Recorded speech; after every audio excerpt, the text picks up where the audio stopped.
Let's take a look at this CarPlay and Android Auto adapter right here. This is going to be able to plug into your car, and you go wireless for these two features right here. And as you can see, not much in the box. That's all you really need is you need your USB and your Type-C adapter. Very awesome, and it is very easy to hook up. You're just going to plug it right into your port on your car, and it's going to be easy to do. All right, here we are plugging it into our USB of our car. It's going to light up red, and then it's going to light up blue when it's ready to connect to your phone. Connecting to your phone is super easy. You're just going to go ahead and find the Bluetooth and connect it, and you are ready to go and connect.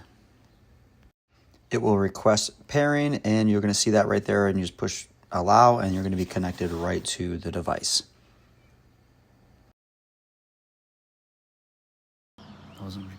Once connected, you're going to find your CarPlay, and you're going to see all of the available things that you have on your screen right there, and you're just going to scroll through. You can do music, you can do maps. Any app that is available will show up on there, and it is wireless, and it is awesome. So if you're looking for a great way to connect wireless to your Apple CarPlay or Android Auto, this is the one for you. I give this a 5-star out of 5-star review.